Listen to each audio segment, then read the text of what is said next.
Bonjour, bienvenue à tous. Nous sommes aujourd'hui le samedi 4 octobre. Déjà, d'abord un grand merci pour vos abonnements à ma chaîne et vos commentaires. Ça m'a vraiment fait chaud au cœur et m'encourage à continuer. Une internaute m'a fait une demande par rapport au tirage de tarot. Donc, je lui réponds bientôt par un podcast ou une courte vidéo. Mais aujourd'hui, revenons à ma vidéo 2. Je vous avais promis quelques témoignages de messages et d'interventions de nos anges et guides dans nos vies. Ces témoignages sont nombreux et ils sont tous plus émouvants les uns que les autres. Voilà un exemple de mise en garde en situation de danger. C'est l'histoire incroyable relatée par un prêtre, ami d'un homme qui, lors de l'intervention de son guide, était au Moyen-Orient. Cet homme entend soudain, au fond de son cœur, traverse maintenant. Il regarde, il hésite, il ne comprend pas parce qu'il y a plein de voitures qui circulent et c'est plutôt dangereux. Mais il entend à nouveau cette petite voix lui dire, et cette fois-ci de manière intempestive, traverse maintenant. Alors il se faufile pour éviter les voitures, et à peine arrivé de l'autre côté, la voiture à côté de laquelle il attendait en face explose. C'était un attentat, et lui avait la vie sauve.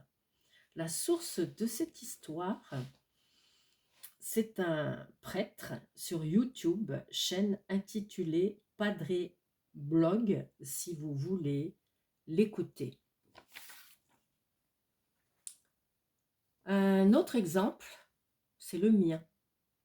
Exemple de message et mise en garde des guides et protection.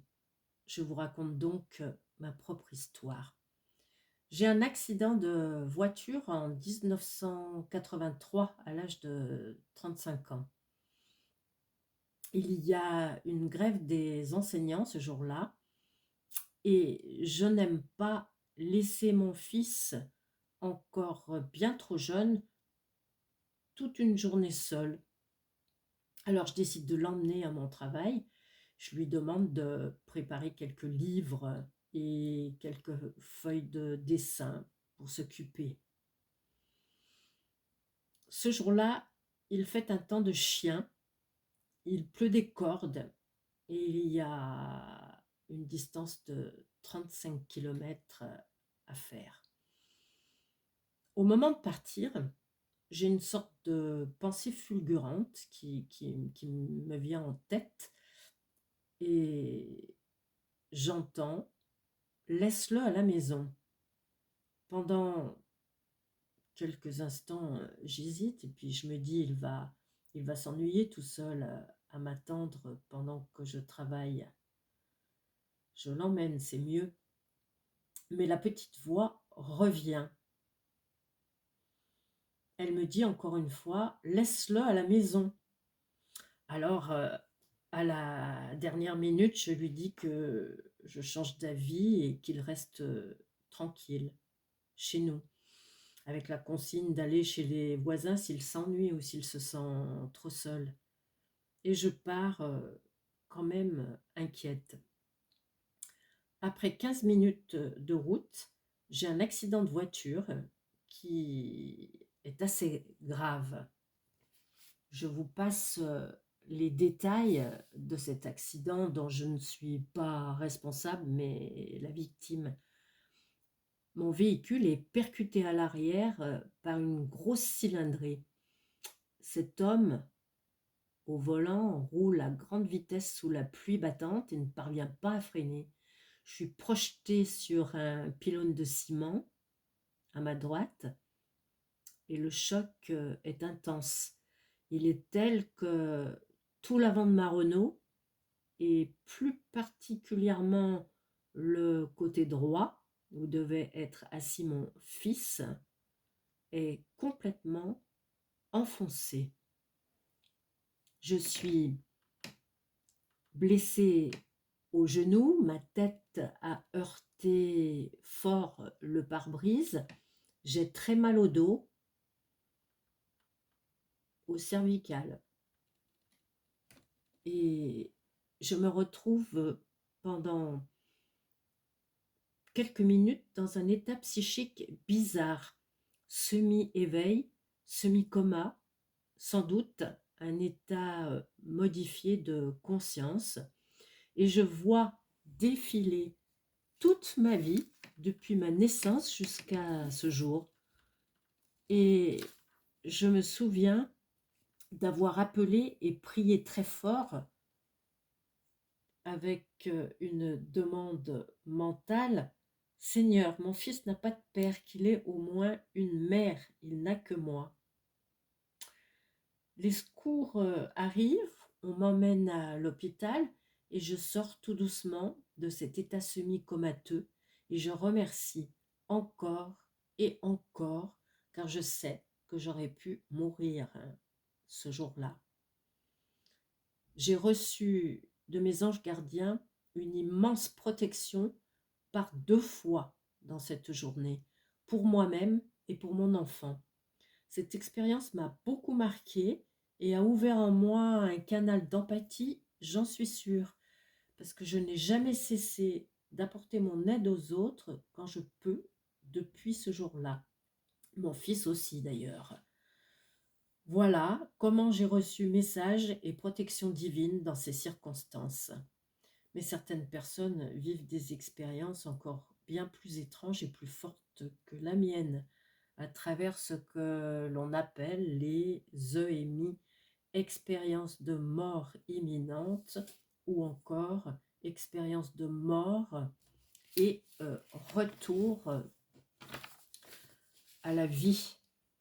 On parlait peu de ces EMI il y a quelques années, mais la parole maintenant se libère beaucoup.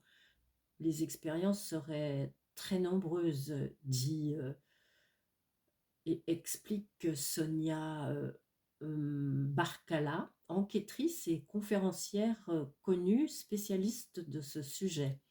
3 millions de personnes en France auraient vécu une EMI, d'après ces recherches de l'an dernier. Ils, ils vivent tous un même processus, une sortie de corps, une aspiration dans un tunnel, une lumière blanche qui les attire irrésistiblement, et au bout du tunnel, la rencontre avec des proches défunts et les guides, qui sont là pour les accueillir avec un amour infini et pour leur transmettre leur message. Tous ceux qui ont vécu cette expérience reviennent de là-haut complètement transformés, illuminés, avec des dons incroyables, artistiques, médiumiques, de guérison et de service total aux autres. On peut parler de l'expérience de Vincent Hammin, par exemple.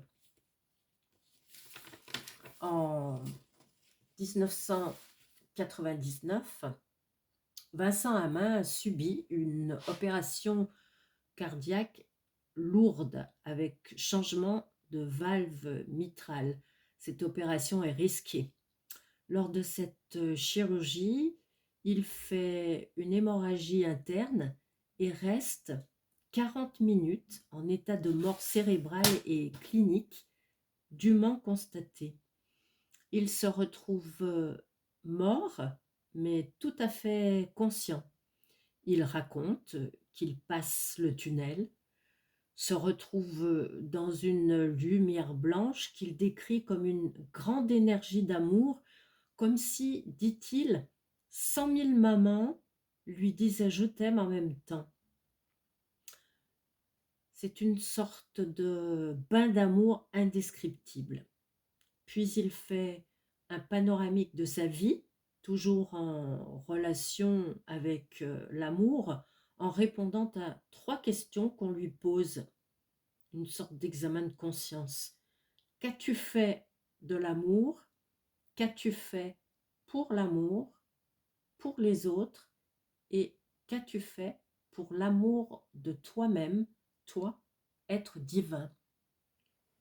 Puis il rencontre 2 êtres de lumière. Le premier, son cousin décédé, qui a mis fin à ses jours, qui s'est suicidé à cause d'un burn-out. Et le deuxième, son guide, nommé Baudouin, son ami de toujours, décédé lui aussi depuis longtemps. Accompagné de ces 2 êtres, il a accès à différents mondes vibratoires qu'il nous décrit avec beaucoup de détails et qui sont tous plus beaux les uns que les autres. Puis finalement, il nous explique son choix, car on le lui a donné, de rester là-haut ou de revenir sur Terre.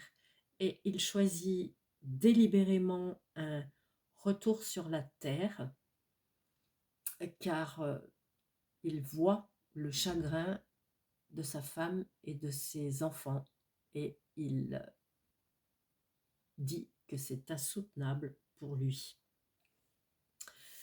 Depuis cette expérience de Amy, cet homme passe sa vie à partager son expérience par des interviews, des conférences, par des livres qu'il écrit, et il peint aussi de magnifiques tableaux, ses visions de là-haut, alors qu'auparavant, il n'avait aucune aptitude pour le dessin.